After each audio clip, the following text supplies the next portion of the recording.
စူးစူးညံ့ညံ့တွေဟုတ်တယ်မလားကြဲကြဲလောင်လောင်တွေဘောက်တွေစောင်းဘောက်တွေဒူးဘတ်တွေရှုပ်ရှက်ခန့်နေတာဟုတ်တယ်မလားအဲ့ဒါကြီးတွေကကထိန်ဟုတ်လို့လားမဟုတ်ဘူးလေကွန်းတော်ကိုင်ပန်းတော်ကိုင်တွေငကမကြီးတို့လှုပ်ပုံတွေကြည့်ပါဦးဖះလို့တော့ကြသေးလား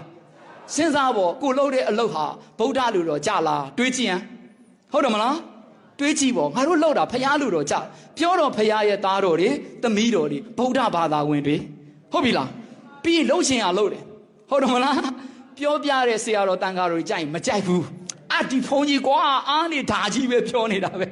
ဒါပဲပြောစရာရှိတယ်ဖုန်းကြီးဆိုတာမကောင်းမြတ်တာကောင်းရာညွန်လက်လေဒါဖုန်းကြီးလေဟုတ်တယ်မလားတက္ကမကြီးတို့ကျွေးတဲ့စွန်းတွေစားပြီးတော့မဟုတ်တာတွေလုပ်နေတာကိုဦးဇင်းတို့တားခွင့်မရှိဘူးလားမတားရဘူးဆိုဘာထူးတယ်တက္ကမကြီးတို့ကျွေးချင်ရကျွေးမယ်တိတ်တိတ်နေဒီဖုန်းကြီးတွေငါတို့လုပ်ချင်ရလုပ်မယ်အဲ့လိုပုံစံမျိုးဆိုကောင်းပါမလားစဉ်းစားဖို့ဦးဇင်းပြောတာဟုတ်တယ်မလားဒါကြောင့်မို့ဗုဒ္ဓလူတော်ကြကထိန်ဖြစ်အောင်လုပ်နိုင်ရမယ်ဟုတ်ပြီလားဦးဇင်းပြောတာအဲ့လိုရှိတယ်တက္ကကြီးတွေ